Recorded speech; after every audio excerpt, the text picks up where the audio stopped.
Normally আমরা একটা ডাইরেক্টরকে 40 shift দিতাম, 40 দিন নয় কিন্তু 40 শিফট। সেই শিফটটা হলো সকাল, মানে সকালে 8 ঘন্টা, আবার ইভিনিং শিফট হলো 8 ঘন্টা। কিন্তু এজে মিন্টুর জন্য একটা ছবিতে আমাদেরকে অন্তত 130 থেকে 140 শিফট দিতে হতো, মানে আমি আরো 3টা ছবি করতে পারতাম। আমাদের কাজী হায়াত সাহেব, উনি অসাধারণ একজন মানে মেকার এবং গল্প সিলেকশন করার ব্যাপারে অসাধারণ, আর প্রচন্ড ইমোশনাল। উনি প্রতি শট বোঝাতে এসে আমি আমার চোখের জল কি ফেলবো, উনি ওনার চোখের জল ফেলতেন। আমাদের সময় আর্টিস্টরা কিন্তু খুব বেশি একটা পয়সা পেত না, কিন্তু ওনার ছবিগুলো থাকাতেই কিন্তু আমরা মোটামুটি চলতে পারতাম, একটা পয়সা পেতাম। যে উনি হয়তো সবসময় দেখা গেল বছরে 3-4টা ছবি দিচ্ছে, তো 3-4টা ছবিতে যা পেয়ে যেতাম তাতে আমরা চলতে পারতাম। অন্যান্য ছবি থেকে পয়সা পেতাম, কিন্তু ঝন্টু সাহেবের পয়সাটা আমাদের জন্য কাজে লাগতো।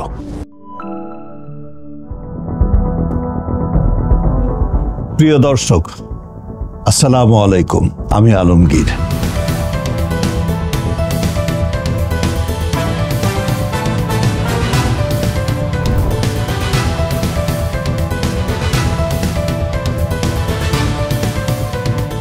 এখন আমি একজন ডাইরেক্টরের কথা বলবো।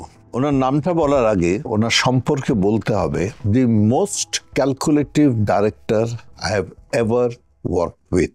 মানে এর চাইতে ক্যালকুলেটিভ ডাইরেক্টর আমি আমার জীবনে পাইনি।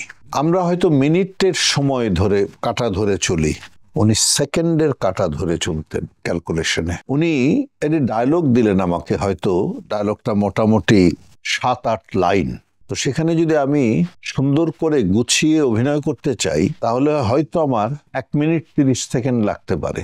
শটটা দিলাম, উনি আস্তে করে হেঁটে আসতেন, আস্তে করে। ওনার একটা অভ্যাস ছিল, সবসময় এরকম করতেন, মোচ ছিল না, মোচটা টানতেন, আস্তে হেঁটে আসতো, জোরে বলতো না কোনো কিছু। ওই হিরো, এই সিনেমাটা কিন্তু আমার 2 ঘন্টা 30 মিনিটে বা 2 ঘন্টা 20 মিনিটে অডিয়েন্সকে পুরো গল্পটা বলতে হবে। আপনি এই সংলাপে যদি 1 মিনিট 30 সেকেন্ড কথা বলেন তাহলে কিন্তু আমার ছবির লেন্থ বড় হতে থাকবে। তো আপনাকে ডায়লগটা আমি যদি খুব বেশি সময় দেই 1 মিনিট 5 সেকেন্ড দিব। এবার ভাবুন, 10 সেকেন্ড কমাবার জন্য উনি এইভাবে কথা বলতেন। আমি বললাম তাহলে বলে যে আপনাকে এক্সপ্রেশন ওর মধ্যে দিতে হবে, এবং উনি একটি শর্ট নিতেন। ওনার আরো কিছু বলি, আমি কিন্তু এখনো নাম বলিনি। উনি শর্ট নিতেন, এটি শর্ট নিতে উনি আধা ঘন্টা 1 ঘন্টা ভাবতেন যে শর্টটা কিভাবে নেব, কোথায় ক্যামেরা বসাবো। আচ্ছা, আর্টিস্টের কালার, যে ড্রেসটা পরেছে কালারটা লাউড হয়ে গেছে, সিকোয়েন্স অনুযায়ী কালারটাকে একটু ডাউন করা, একটা শার্ট পরেন আপনি, বা নায়িকাকে বলতো একটু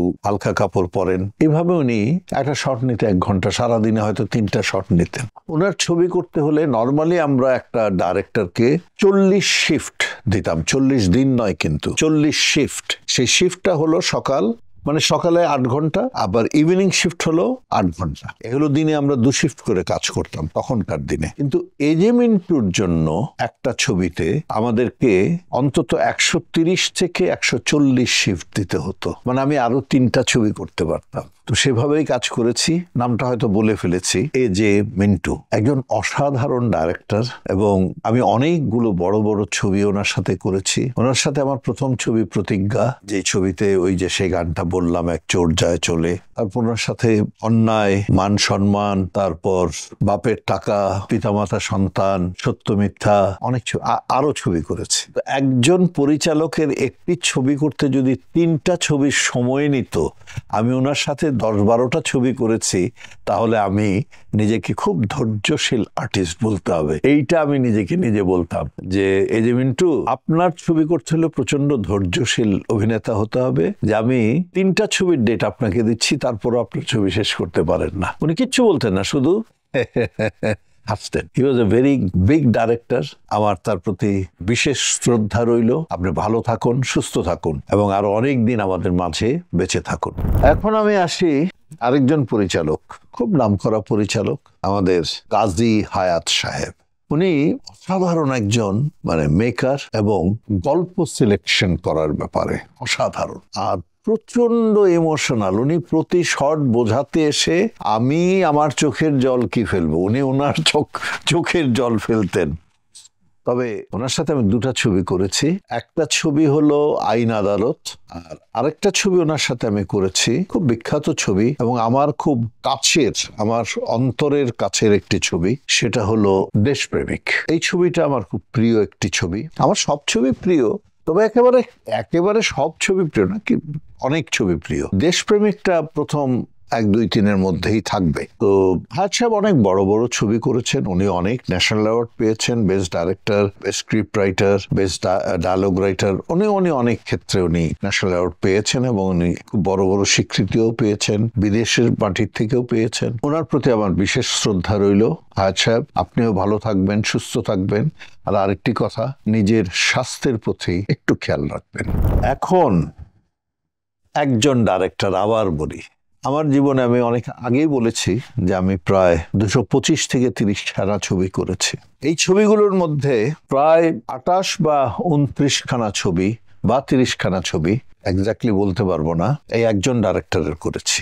একজন ডাইরেক্টরের এতগুলা ছবি ভাবা যায় বলেন? কিন্তু মানুষটা খুব ছোট্ট মানুষ একটা, এবং ওনাকে আমি এভাবে ঠিক ওনার কোমরে এভাবে হাত দিয়ে উঠিয়ে একটু দূরে যেতে পারতাম, গিয়ে কথা বলতাম, ওখান থেকে আবার উঠিয়ে যেখান থেকে নিয়েছি ওখানে রেখে যেতাম। তো খুব মজার লোক। ওনাকে বলা চলে এনসাইক্লোপিডিয়া, মানে উনি ফিল্মের কি বলবো কম্পিউটার, সবকিছু মুখস্থ। ছবিতে যে গানগুলো হবে সেই গানগুলো মুখস্থ, ছবিতে যে ডায়লগগুলো বলবো সেটা মুখস্থ, পুরো গল্পটা মুখস্থ, বলে যাচ্ছে। মানে একেবারে রবটের মতো সমস্ত কিছু চলতো। উনি কখনো একটা ছবি বানাতেন না, উনি সবসময় ওনার রানিং থাকতো 5টা 6টা ছবি। সে 5টা 6টা ছবির মধ্যে সবগুলো কিন্তু তো আমি নেই, আমি আছি, জসিম আছে বা অন্য কেউ আছে, এরকম। আর উনি আউটডোরে যেতেন বছরে একবার, আরো 4-5টা ছবি নিয়ে। তো সেখানে জসিম 1 ছবির নায়ক, আমি হয়তো 2 ছবির নায়ক, বা জসিম 2 ছবির নায়ক, আমি 1 ছবির নায়ক, এরকম 5টা 6টা ছবি নিয়ে আউটডোরে গেল। উনি সকালবেলা বসতেন, উনি ভাগ করে দিতেন। ওনার অনেক অ্যাসিস্ট্যান্ট ছিলেন, ওনারা ওরাও কিন্তু সবাই ডাইরেক্টর, এবং সবাইকে বুঝিয়ে দিচ্ছে তুই এইভাবে শট নিবি, এই করবে, এটা করবে, যাও তুমি এইটা করবা, মানে কি করে উনি মুখস্থ সব বলে দিতেন। তারপরে এই কাজগুলোর মধ্যে যেটা ইম্পর্টেন্ট কাজ, সেটা বলে যে এইটা আমার সাথে যাবে আজকে, আলমগীর সাহেব চলেন আপনার, আজকে আমার সাথে চলেন। বা একদিন বললো জসিম আপনি আমার সাথে চলেন, এটাই করেন, এভাবে করেন, মানে কম্পিউটারের মতো। এবং সন্ধ্যার সময় এসে আবার সবাইকে জিজ্ঞাসা করতো এই শট এইভাবে নিয়েছিলে, বলে হ্যাঁ। ও যা শর্ট ডিভিশন করেছিলাম ওইভাবে নিয়েছিলে, হ্যাঁ সব নিয়েছিল, হ্যাঁ। বলে আমি কিন্তু দেখবো আবার এডিটিংয়ে, প্রবলেম হলে কিন্তু পুরা ইউনিট তুমি খরচ দিয়ে নিয়ে আসবা কক্সবাজার। একটা মানুষের পক্ষে এইভাবে কাজ করা আমার মাথায় ঢুকে না, উনি কি করে কাজ করতেন। এবং বাংলাদেশের যত চলচ্চিত্র পরিচালক আছে, অনেকে অনেক ছবি করেছে, কিন্তু উনি হাইয়েস্ট, উনি সম্ভবত 80খানা ছবি ডাইরেকশন দিয়েছে। আপনি ভাবতে পারেন, উনি প্রচুর গান লিখেছে, 1000 খানেকের উপর গান লিখেছে, উনি প্রায় 300-350 স্ক্রিপ্ট লিখেছে। কি করে করতেন জানি না। আমি ঝন্টু সাহেবকে মানে আমি ডিসক্রাইব করতে পারছি না। কম্পিউটার কি বলবো, কিছুই বললাম, কিছু সবকিছু কম মনে হয় ঝন্টু সাহেবের কাছে। সৌভাগ্য, আমি ওনার প্রায় 30টার মতো ছবি করেছি, এবং উনি যতদিন ছবি করেছেন, প্রায় 80-র উপরও ছবি করেছেন। আমরা যারা আর্টিস্টরা ছিলাম, আমাদের সময় আর্টিস্টরা কিন্তু খুব বেশি একটা পয়সা পেত না, কিন্তু ওনার ছবিগুলো থাকাতেই কিন্তু আমরা মোটামুটি চলতে পারতাম, একটা পয়সা পেতাম। যে উনি হয়তো সবসময় দেখা গেল বছরে 3টা 4টা ছবি দিচ্ছে, তো 3টা 4টা ছবিতে যা পেয়ে যেতাম তাতে আমরা চলতে পারতাম, অন্যান্য ছবি থেকে পয়সা পেতাম, কিন্তু ঝন্টু সাহেবের পয়সাটা আমাদের জন্য কাজে লাগতো। আর আরেকটা জিনিস ছিল ঝন্টু সাহেবের, উনি যখন স্ক্রিপ্টটা বলতেন, ওনার বাসায় অনেক সময় ডেকে নিতেন বা যেখানেই হোক, ম্যাক্সিমাম ওনার বাড়ির একটি ঘটনা বলি, ঝন্টু সাহেবের বাড়িতে গিয়ে না খেয়ে ফিরে এসেছে এমন কোনো ঘটনা চলচ্চিত্রে নেই। অল আর্টিস্ট যারা ওনার সাথে কাজ করেছে, তো অসাধারণ একজন গুণী মানুষ, ভালো মানুষ, সাদা মনের মানুষ। ওনারও দীর্ঘায়ু আমি কামনা করছি, এবং ওনাকে একটি রিকোয়েস্ট করব, আপনি এখন রেস্ট নেন, আর কাজ করতে চেষ্টা করেন না। আপনি ভালো থাকুন, সুস্থ থাকুন। আপনার জন্য আমাদের অনেক অনেক দোয়া থাকলো। ভালো থাকুন জন্টু ভাই। এখন একজন ডাইরেক্টরের কথা মনে হচ্ছে, সেটা হলো বেলাল আহমেদ। খুব মারাত্মক মারাত্মক সুন্দর ছবি করেছে, নাগরদোলা আর অনেক, আরেক ঠিক মনে করতে পারছি না। আমার সাথেও বোধহয় বেলাল দুটা ছবি করেছে। ও একটি মানে সুরে বাঁধা ডাইরেক্টর। সুরে বাঁধা ডাইরেক্টর এই কারণে বলছি, মানে সবচাইতে রোমান্টিক যে সুর গানের, সবচাইতে রোমান্টিক সুর কিন্তু শিবরঞ্জনী, একটি রাগ।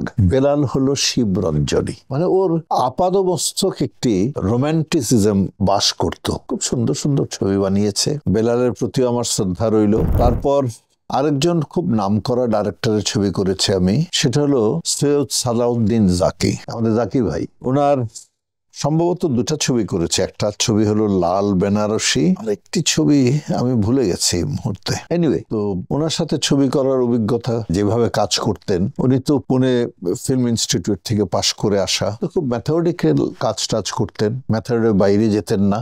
ভালো, আমার কাছে জাকির ভাইয়ের কাজের স্টাইলটা খুব ভালো লাগতো, স্বাধীনতা দিত। এবং ওনার একটি গুণ ছিল, যে কোনো আর্টিস্ট 100% তো আমরা আর্টিস্টরা ডাইরেক্টরের ইচ্ছা মতো দিতে পারতাম না, কারণ আমাদের অভিনয়ের একটা লিমিটেশন ছিল। কিন্তু সালাউদ্দিন জাকির সাহেবের একটি গুণ ছিল, শটটা যদি ওকে হয়ে যেত, যে উনি যেই রেঞ্জে চাচ্ছে সেই রেঞ্জে চলে আসলে উনি শটটা ওকে করে দিতেন, এবং উনি খুব প্রশংসা করতেন আর্টিস্টদের, যে বাহ বাহ আলমগীর খুব সুন্দর হয়েছে। এই যে প্রশংসাটা, এর পরের শটে আমাকে কিন্তু একটু ইন্সপায়ার্ড করতো। এরকম সালাউদ্দিন জাকির সাথে কাজ করেছি। তারপর আসে মতিন রহমান। আমি মতিন রহমানেরও বেশ কয়েকটা ছবি করেছি, তার মধ্যে উল্লেখযোগ্য হলো অন্ধবিশ্বাস। সেই ছবির কি বলবো, অসাধারণ ছবি বানিয়েছিল।